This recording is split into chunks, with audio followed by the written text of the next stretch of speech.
Not answering. We have to schlep the guy into the class. He's missing. He's late. He declined, which means he knows. At least he knows that I called him. All right, let's. As I said yesterday, we finished the quota for this week, which means that we got to the end of the page, and next week we're going to start from the next page. All right, there's don't worry, there's still plenty of spooky stuff all until the end of the term, which is next week and the week afterwards. We should be learning spooky stuff. All right, good. Now, today we're going to review all these things that we learned this week, from the beginning all the way to the end, to hopefully give you a bigger picture of what's going on. Okay? There isn't a lot of general, how should I say it, consistency within what the Talmud is saying here. It's just giving you a list of different things that you should know how to prevent yourself from being attacked by demons and witchcraft. All right?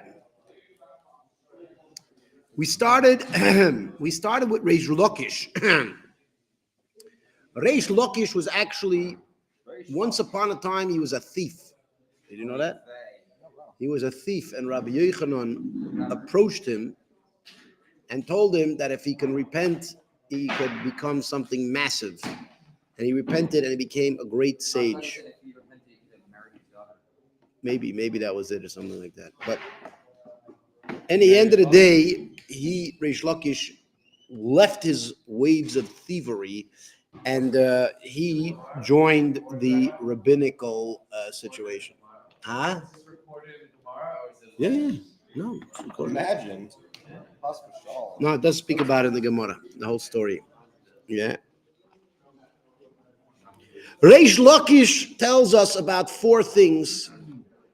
It says, Omar Dvarim, Reish, Abba Dvarim Oisan Domoy Beroishoy Mischai Benavshu. There are four things that anyone that does one of these four things, his blood is in his head, It's on his head. and he is responsible for his life. In other words, you got to be careful about doing these four things. You might get seriously harmed, if not deaded. You ever heard of somebody getting deaded? They're getting deaded. They get deaded. They get deaded. It's like when you die at death. They get dead. They get dead. They get deaded. Yes. Huh? Somebody else used that word too? Good.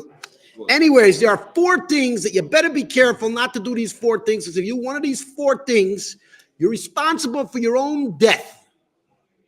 It's like almost like committing suicide, these four things. And it's even worse than committing suicide, because when a person commits suicide, they die a regular death. Here they die a demonic death, and a demonic death might even be more painful than physical death. I don't know. I never experienced either one. Hopefully, I won't have to experience either one. From a spiritual perspective, yes. From a practical, physical pain perspective, I don't know. Not clear. Yeah. Good. Four things. The one that does it, his blood is on his head, and he is responsible for his own life. The Eluhain, these are them. Somebody who goes number two, between Hanifne. Nifne basically is another word for somebody who relieves himself, but not number one, but number two. Bein dekel lekoisel, between a palm tree and a wall. That's number one. Do not do that. Do not take a dump between a palm tree and a wall. Yeah. Also, somebody that goes between two palm trees. Do not walk between two palm trees. And do not drink borrowed water. Don't borrow water from somebody and then drink it. You could ask them to give it to you as a gift, perhaps, but don't borrow it and then drink it. What? Yeah. And you can't again, to borrow things, Judaism definitely allows you to borrow things many times. right? But you have to be able to give it- However, yeah, well, water also. The water is a specific thing. Water is a specific entity where apparently if you borrow water, it is different than borrowing anything else. All right? Mendel Goldstein. Get out of the kitchen. I wouldn't think you're one of the people that hang out. I wouldn't think of you as one of those people that like hanging out in the kitchen. You want to defy stereotypes? I don't Good think. answer. I think there's other stereotypes you should break, including breaking the stereotype of bearded men not hanging out in the kitchen. Huh? I'm not going to repeat that. That's, Don't worry. Unfortunately, the volume of the sound drops with the square of its Yes. radius, and that mic isn't able to pick up what he says. oh, so it's okay. good. Okay, we're not going to pick up what he said. I don't know how many people are going to like hearing that. All right. I know, and you know who that is? You're viewing it right there.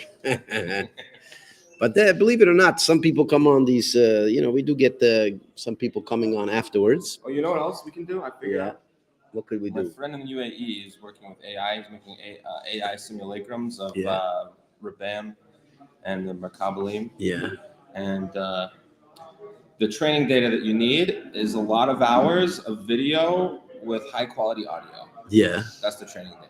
And And then you then- can make a virtual Rabbi Kopel that people could subscribe to and ask questions to. Yeah. And then the And then rabbi you can manage it. and I can manage it, giving you answers. Yeah. What's He the point takes of 20%. You take 80% of the subscriptions to your AI simulacrum. He takes 80%? No, he takes 20%. Yeah. And how does he get subscriptions? But we could also have like an unhinged. You could do like an unhinged mode, where like you get roasted by Rabbi Kopel. Yeah. Could be good. I could roast people without even roasting them, without even doing You could it. simultaneously roast tens of thousands, hundreds of thousands of people at one time. Wow, this is crazy stuff. Yeah. I could do my job without doing my job. Nice. Nice. Anyway. Good. Anyways, again, 4 things don't do, because if you do one of these things, you're in trouble. Okay? Do not take a poop between a palm tree and a wall. Do not walk between 2 palm trees. Do not drink borrowed water, and do not walk over spilled water. If water spilled on the floor, do not walk over them. However, even if your own wife spilled it, which means you might think that if spilled water might be like a trap set by the demons, but even if you know who spilled the water, it's still a problem, right? Because the demons have this power that they can kind of hang out on spilled water, and if you walk over them, they could attack you. Now, the Talmud is going to be, Alexander Gregory Miller says he's done all these things. All right? All right. Yeah. Yeah, look at what his life is like. I don't know. What is his life like? It's a good question. Ask him. Yeah. Go to mikvah, Alexander. Go to mikvah. Huh? Why should he go to mikveh? I don't know. Is he Jewish even? I don't even know if he's Jewish.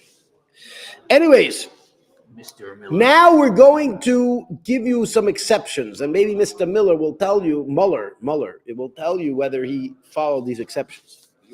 Hanifne ben dekel koisel, somebody that takes a poop between a palm tree and a wall. Loyam moran, it's not said that this is dangerous. If he does not have 4 cubits, 4 amas in space. Yeah. 4 amas of space is about 6 feet. If there's 6 feet of space, between the wall and the palm tree, then you don't have to worry. You can take a poop there, no problem. Right? Abal isle arba ames, but if there is 4 ames, leis lamba, you don't have to worry about it. And if there is no arba ames, even if there's less than arba ames, we're not going to say elo deleka dircha chlino. that there's no other path available, right?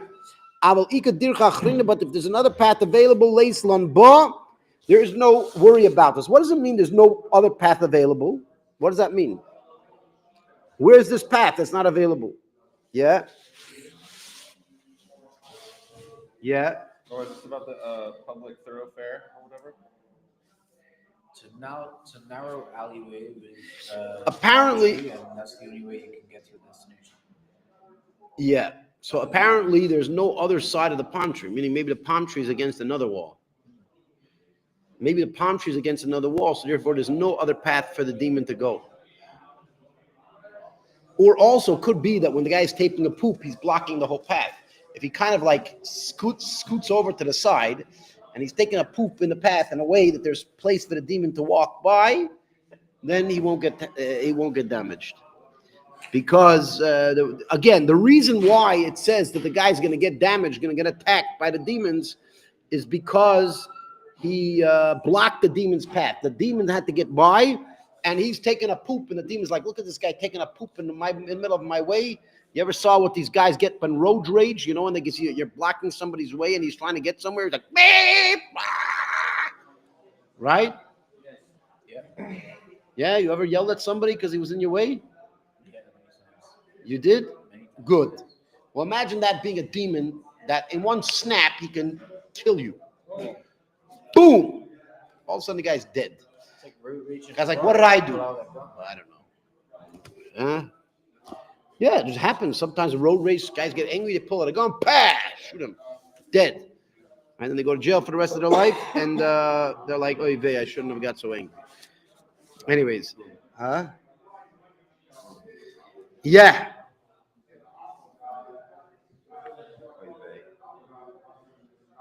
Yeah. Now we're going to go to the exceptions of somebody that walks between two palm trees.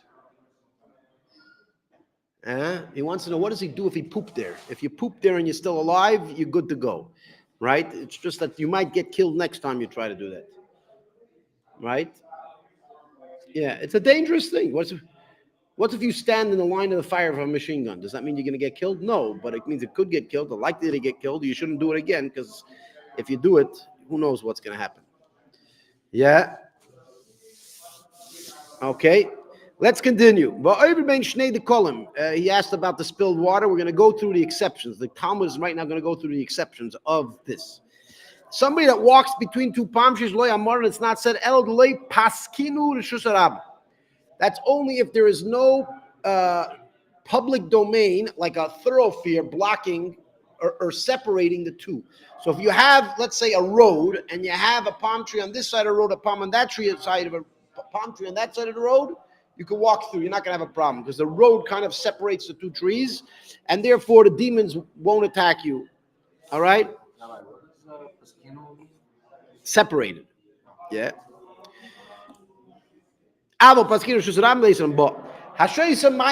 Somebody that drinks borrowed water. We say don't drink borrowed water. We're going to now tell you when you should not drink borrowed water. Yeah. This is not said. It's only if you borrow it from a minor, which according to Torah law, somebody under the age of 13, if he's a boy, or under the age of 12, if she's a girl. Because girls apparently mature quicker, right? Guys still didn't figure this out, but girls figured it out a long time ago, that they mature way before men, right? In Judaism, we didn't want to embarrass the men, so we only made them mature 1 year earlier, right? So the women mature at 12, the men mature at 13, and that's when they become adults. According to Jewish law, they are adults at the age of men at 13, women at 12, right? So do not borrow water from a child that's under this age. But if you're borrowing water from somebody that's grown up past this age, you don't have to worry about it. And even if you're borrowing water from a child, it's not necessarily a problem. This is only if you're borrowing the water from a child in the field, which means not in a city, not where there's a population, in a field far away. as the commentators say over here, because the child in the middle of the field, he does not have access to water. Now, this child may give you his last little bit of water because he sees you as an adult and therefore is an authority figure, and he might give you the last water that he has, and the child may die because they'll die from thirst because he doesn't have any water. He's far away from the city. He's in the middle of the road. He's in the middle of a long hike, right? And therefore, you got to be very careful, right? Because if you do that, then you can be attacked because you are risking this child's life. Therefore, you put your own life at risk as well. Be very careful about that. Yeah. Avu Be'ir, however, if you're borrowing water from a child in the city, right? The shchiche, that water is found, which means it's not so difficult. If you need to pay, if the child says, oh, well, now I'm thirsty, you could easily get him water. Leislan boy, you don't have to worry about this. And even if you're borrowing from the field, in the field, Nami Loyamon, it's not said Elamaya. This is only in reference to water, meaning like H2O, right? Aval Chamra v'Shichra. However, wine and beer, Leislan boy, you don't have to worry about this. Because wine and beer, for some reason, if the child has wine or beer and you take it away from him, not a problem. Don't worry. If it's a hot day, and then it's a matter of survival. That water can save you, whereas alcohol dehydrates you more. Oh, so we have Shalom Yosef says that wine and beer will make you more dehydrated, which means puts a child's risk more puts a child's life more at risk, and therefore it doesn't apply. That could be the commentators. I don't see the commentators say that, but it's very possible that is the situation. In fact, right?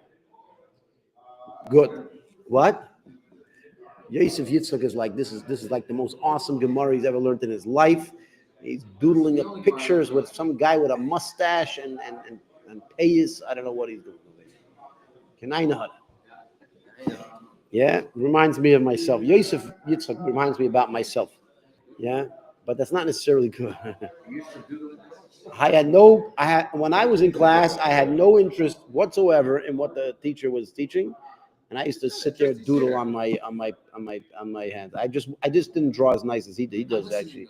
He's drawing pretty nicely. I didn't draw so nicely, right? If you go back on my notes, not going to be worth much. His notes, and what we're going to do, Yeshiva is going to save his notes. He's going to become this awesome, famous artist, and then we're going to sell the original sketches that he made. Yeah, more than a Picasso. Why are you think he's only Picasso level? He's like, yeah, Picasso's too low for him. Yeah. Good. Where are we? And if somebody passes over spilled water, Mr. Alexander Gregory Muller wants to know about passing over water. If you pass over spilled water, okay, we didn't say passing over any water. We're talking about passing over spilled water. We're not saying that it's dangerous. Ella, that you did not separate it with some dust or some dirt, which means if the second some dirt falls into it or you throw some dirt onto it, it kind of breaks the spell and it's done. There's another way. And spit is not floating in it. So what you could do is every time you see spilled water, you go chak poo. You spit on the water, and then once you spit on the water, you don't have to worry about it anymore. Yeah. No, you don't have to say chak tu. You actually have to do chak tu. Poo. Yeah. This guy's coming. Kaktila. This guy. Huh? Slava Bogu. Huh? What's up, dude? How are you? What's up, dude? Fantastic. Fantastic. Yeah. I don't know. You could go. Go. Yeah, go. Yeah. Good. Very good. Good job. I don't know how you say that. I have to learn in Russian too. Yeah. Kol hakavod. All right. Let's go back to the Talmud over here. So again, if there's spilled water, there's a few ways the spell can be broken. One is by sprinkling some dust on it. The other one is by spitting in the water and then having your split float in the water. It will break the spell.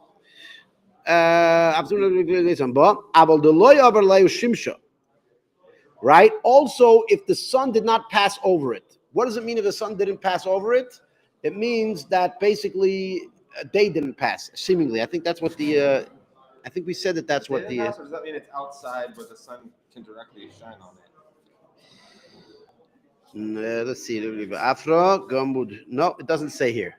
The commentaries don't explain what that means, but I think it means that the sun didn't pass over it, which means, I guess, if the sun went over it, which would mean the day, I guess. No? The sun went over it, then the sun breaks the spell too. Yosef is like, wow, this is like... If it's under a roof, then the sun can... Beloy over layu shitin nigri. And 60 nigri didn't pass over it. What is nigri? We said it means like steps. I don't know how weird. It's a very interesting terminology, but it means steps. Abel over layu shimsha. But if the sun passes over it, shishin nigri, and 60 steps were taken over it, leislan ba, you don't have to worry about it anymore. The spell is broken, done. Yeah. And we didn't say this, that the guy is not riding a donkey. If you're riding a donkey over the spilled water, you don't have to worry. That's it. You're good to go. The donkey is covering you. Zel. Yeah. Is sunny. And if you don't have shoes on. But if you are riding a donkey or if you have shoes on, then you don't have to worry. Nothing's going to harm you from this. Bahani Mili, and all of this that we just said, when does this apply? Listen carefully. Everything we just said, all the exceptions that we just said only apply in a situation where you do not need to worry about witchcraft. Because everything we just said till now is how the demonic powers could attack somebody. However, witchcraft could actually penetrate sometimes deeper than the demonic influence. And that's actually got to be careful over here. Yeah. If you have to worry about witchcraft, even if all these exceptions exist, you need to worry about it. Now, I want to tell you that this Gemara is not necessarily so clear. Yeah? It's not so clear. Is this referring to all the exceptions that we said about the 4 things that could get you damaged, or it's only talking about the passing over water? What do you think, Ruvain? Is it talking about all the exceptions we learned about all the 4 things, or is it only talking about exceptions to passing over water? No. Passing over water, we gave actually 4 different exceptions. We said you could have, actually 5. You could have sprinkled dirt on it. You could have spit in it. You could have the sun have went over it.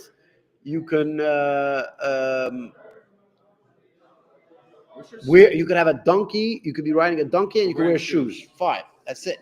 There's 5 exceptions to this rule. So do we say that the 5 exceptions to this rule only apply to demons but not witchcraft, or are we talking about all the way from the top of the page? That is a good question, and it's not necessarily clear. It's not clear. Yeah.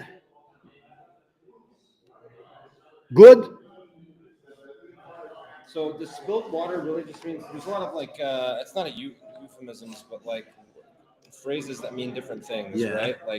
So spilled water, does that really just mean only water that's been spilled from a vessel, or are we talking about like vomit? It could be vomit. It's a good question. It's seemingly water. We're talking about other kind of I would say it's water because also we said if spit is floating on it, if you vomit, then usually there could be spit on it.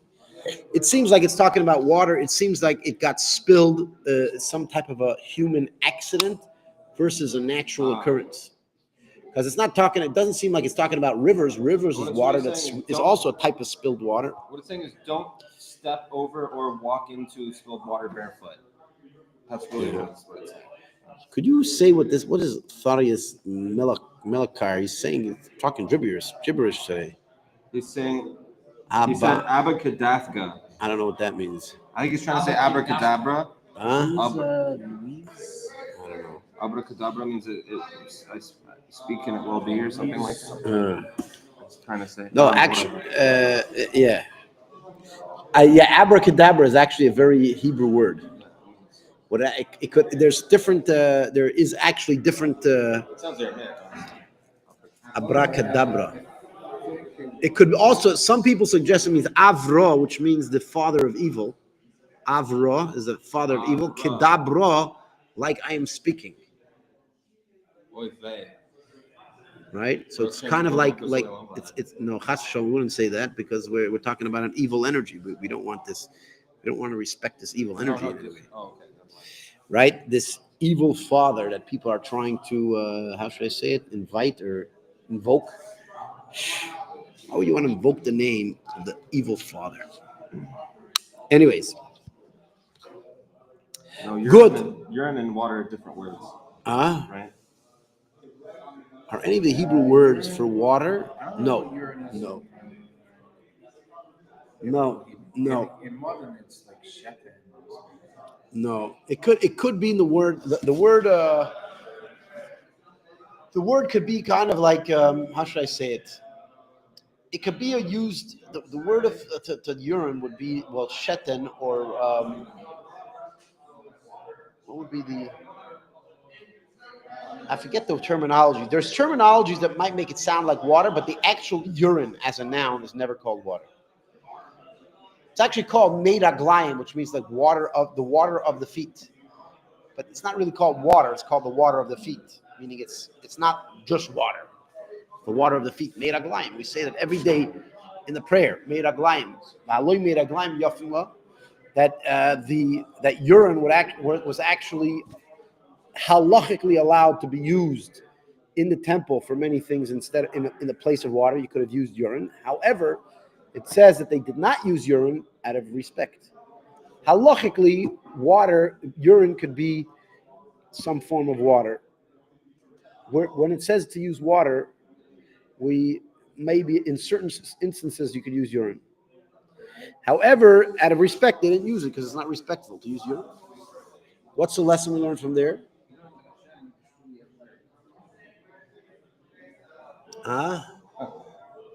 Let's continue. The Gemara just told you about the spilling water, not going over it. We told you 5 exceptions, and then we told you that those 5 exceptions only work if you are being attacked by a demon. But if you're being attacked by witchcraft, the witchcraft might penetrate even if you have these exceptions. And it's even going to tell you a story about who Gavar. There was a person, the Rochiv Chamra, that he was riding a donkey, Visayim Misani, and he had shoes on. The Gomud Misani, and his shoes shriveled up, Vitzavu Kare, and his feet also dried up and became these dried whatevers because of this attack. Yeah, be careful. Could. What was the abbreviation?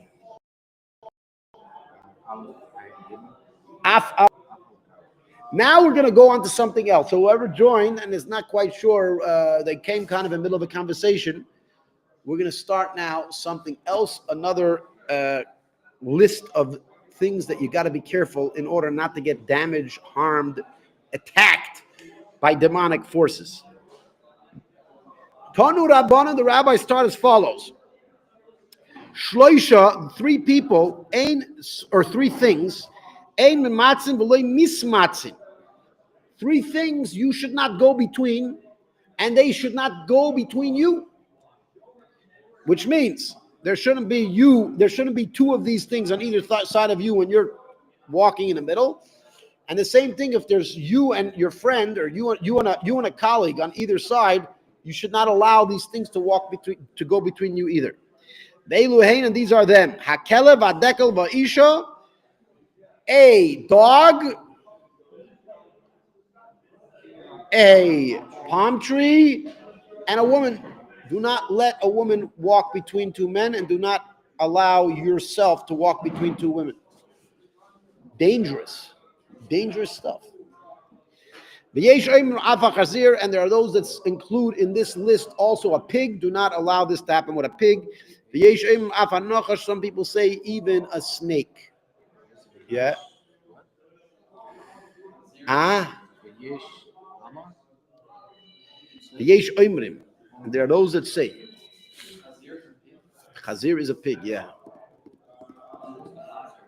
Chazir. Never heard somebody say the guy's a chazir. The guy's trying to say the guy's a pig. Is that a napkin over there? I need a napkin. Give me a napkin a second. Good. Anyways, good. Let's continue. Where are we? Again, do not allow any of these 5 things not to go between you, and don't allow you to go between them.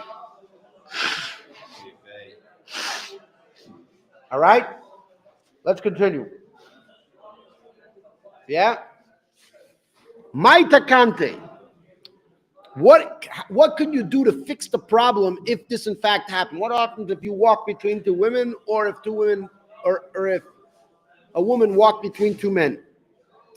What can you do to fix it? Amar Papa, the Papa says, Niftach bekel, nafsik bekel. You should say a verse that opens in the word kel and ends in the word kel. Inami, or also you can niftach beloy v'nafsik beloy. You can say a verse that begins with loy and ends with loy. In various different commentaries, they'll tell you which verses these are that actually have these words in them. Yeah. Now the Gemara, the Talmud, is going to tell you another list of things you got to be careful about in order to prevent demonic attack. Hani beitrei, 2 people. Matza lahu isha nida.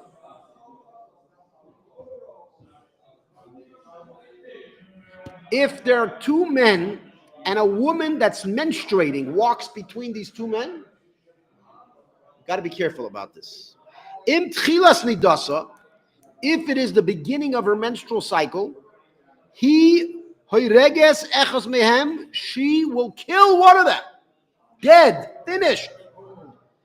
Im soif nidasa, if it's the end of her menstrual cycle, he meriva oisa beineim, she will cause those 2 people to become into a serious entangled argument, battle between each other.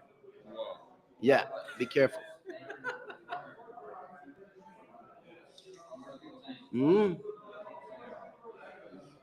What? About what? They haven't said anything about that yet. Yeah, they're talking about they've gotten to their piss thing. And there's guys in the don't step on piss. You want to step on piss?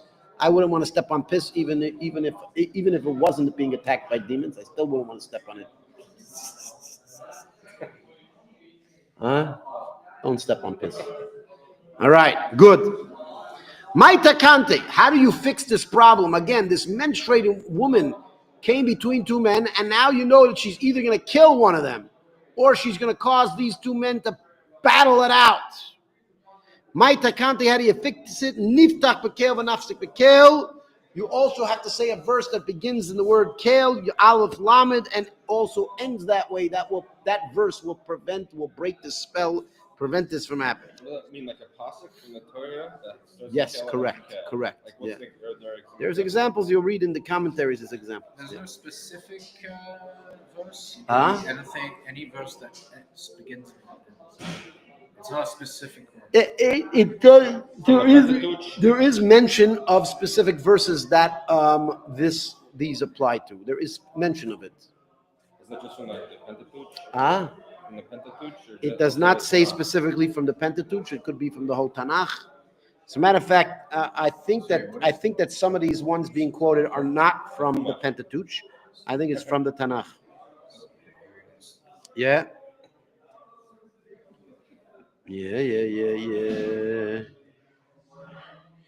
Actually, this is from the Pentateuch. The 2. It's quoting in Mashbam. Could be. You need the Pentateuch. Anyways, now we're telling you another thing. So if you just arrived and you want to know another thing to be careful not to do, it says Hani Trei Noshi.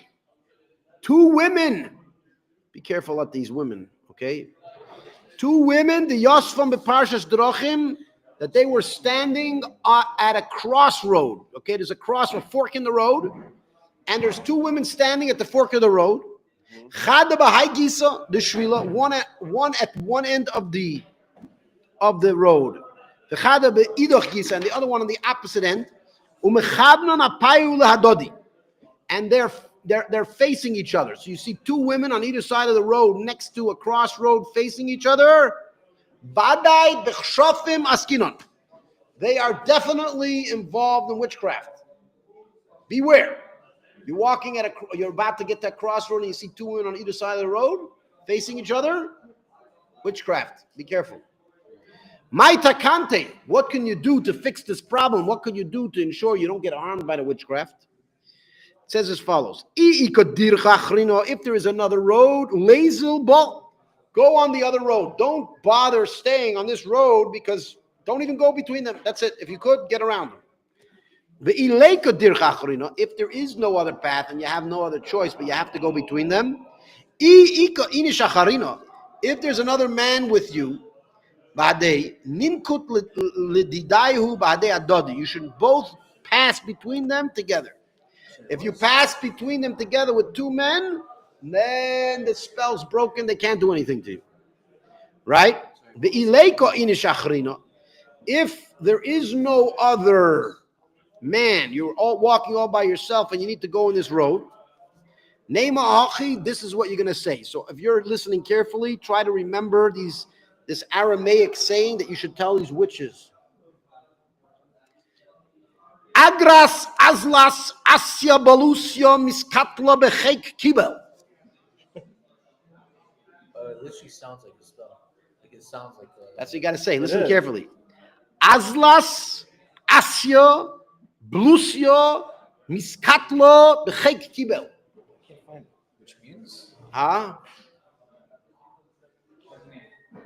Aslos asya balusya miskatla bechek kibel. It basically says that these demons that you are operating with were already killed. In other words, you're basically telling her you think you know what you're doing, your demons are already dead. Whatever demons you were trying to use to fight me, they're dead. Done. Finished. Yeah? What's that? The Talmud just tells you to tell them this. So by saying that No, not necessarily. By saying that you're throwing these women off track. They're like, our demons are dead. What? And then you pass by before they can think anything, and then done. Yeah, you disturbed them. You shook them out of their. making them powerless. You make them powerless. All right. We're going to list a couple other things that you should be careful about. You ready? And then we're going to finish. We actually went through briefly to the entire Gemara in one day. Hi man, the poga beitza. What type of question is that? Is that on topic or off topic? No, it's not.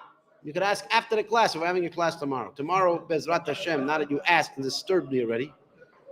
Tomorrow we're going to have a class. We're going to Seder is going to be regular Seder till 1:15. And at 1:15, then you can do whatever the heck you please. Except for eat or drink. Whatever? Except for eat or drink, correct.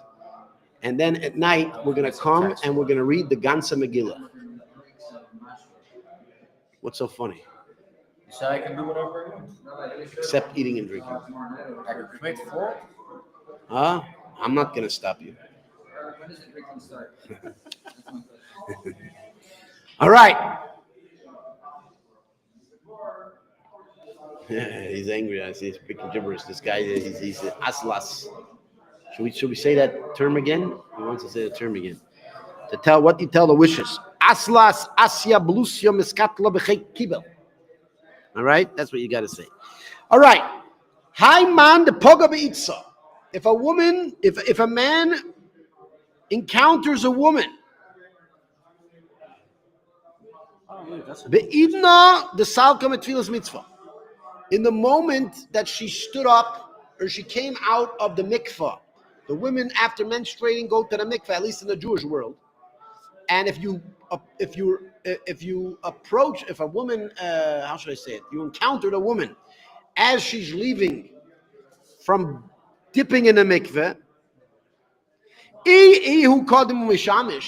If the man first goes home to his wife and has relations with her, he will get a spirit of promiscuity. He will be driven to do horrible sexual acts. If she goes home and she has relations with her husband first, then this same spirit is going to be on her instead of the man. Meaning, the first one to have relations, they get zapped by this ruach zenunim. Maitakante, how do you fix this? How do you prevent yourself from getting this evil spirit? You should say as follows: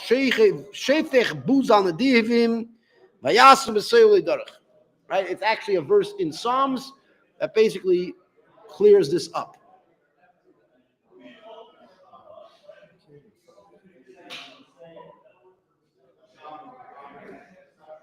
We had some good questions here.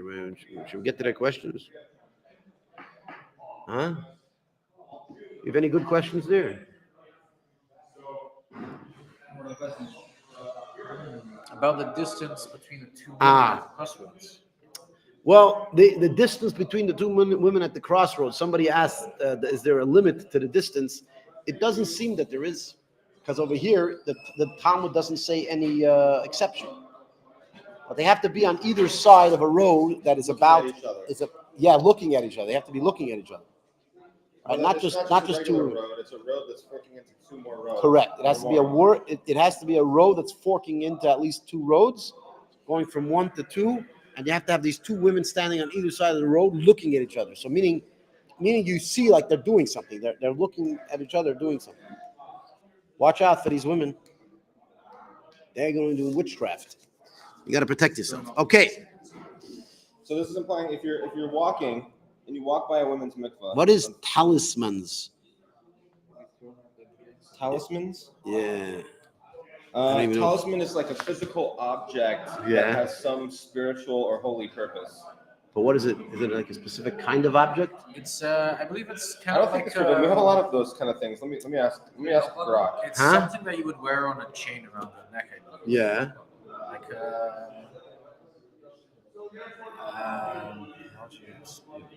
what does it have on it? No, the anything. nunachs put like a pouch like on a. That's technically a talisman. There are certain amulets that have talismans. It's just an object inscribed with symbols, words, or images believed to possess magical or protective powers. There are some things that Kabbalists do. There are some things they do. That's what a mezuzah is. Mezuzah, yeah.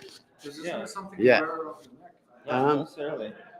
It's just an object. Yeah, there are different things. Yeah, different things, different words, different scrolls, etc. Yeah.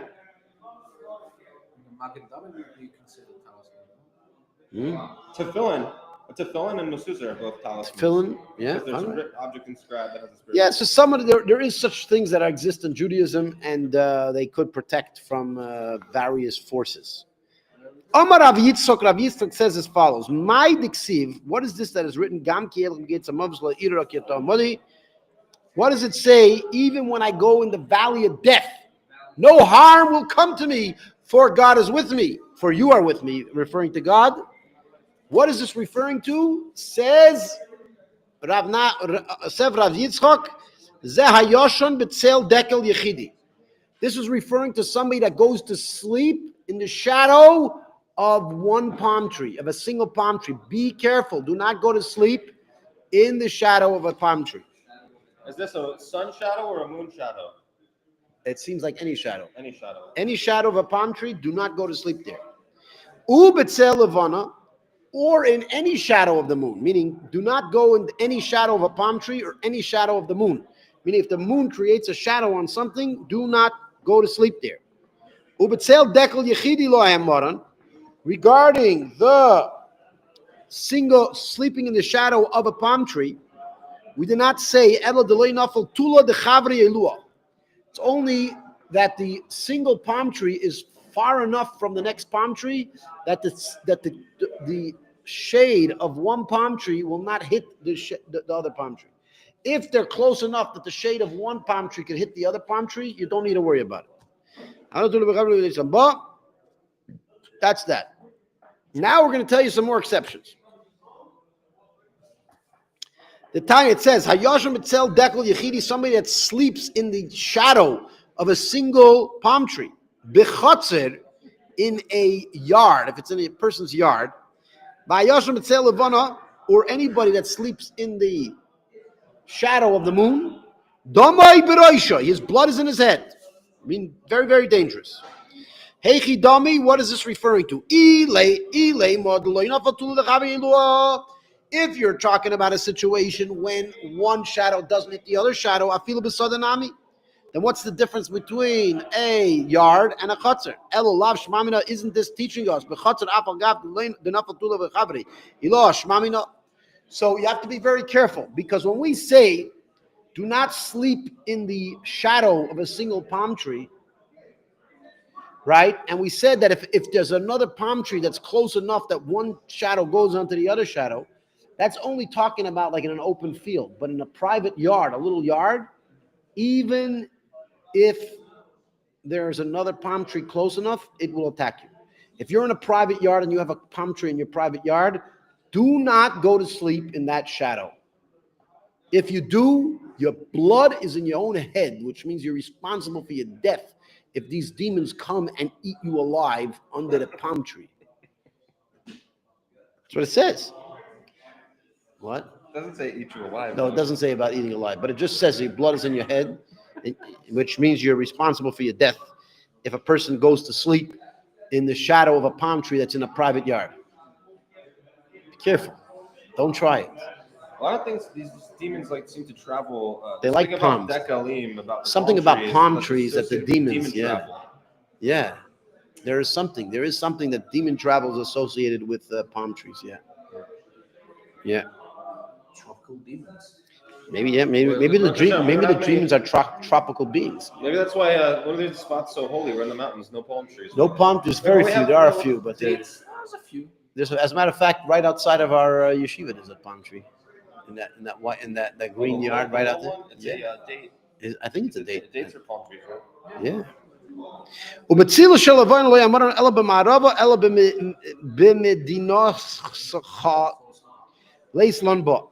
Also in the shadow of the moon, we said only when the shadow is in the west, which means the moon is in the east, and not when it's in the not when the moon's in the west, leaving the shadow in the east.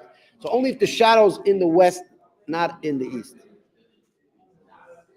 It's actually an interesting word, but it seems to be from the commentaries that it's talking about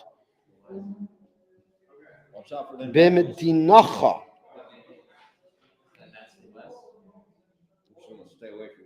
No, Bimedinacha is the east. Meaning the shadow is in the east.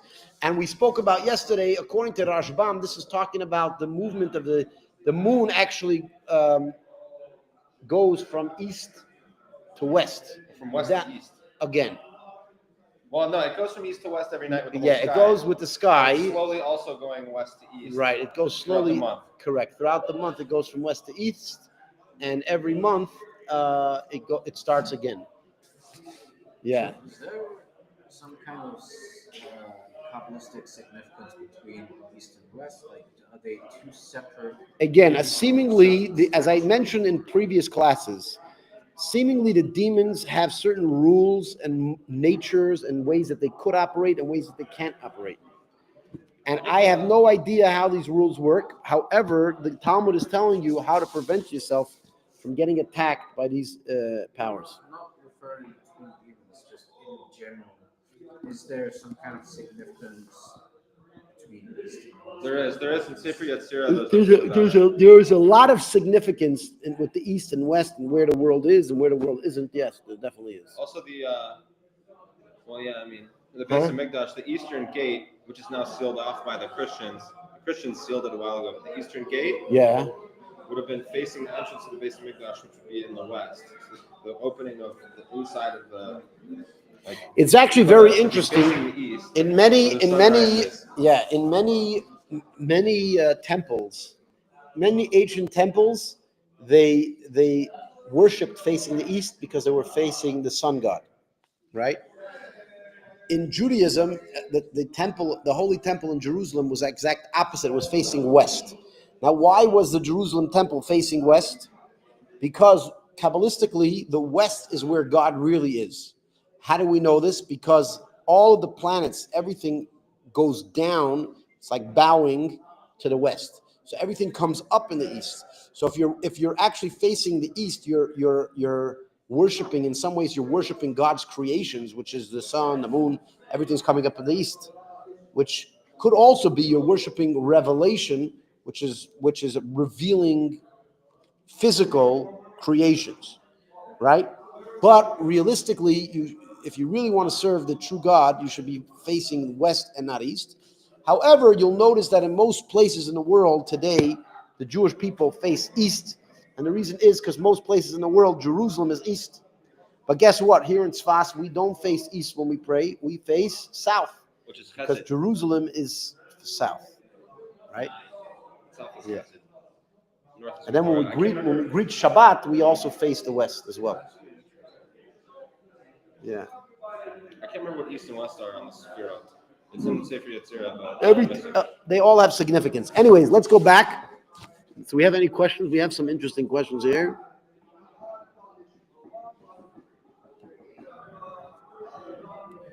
This guy wants to know if put him up. Why not? Which one? This one? Yeah.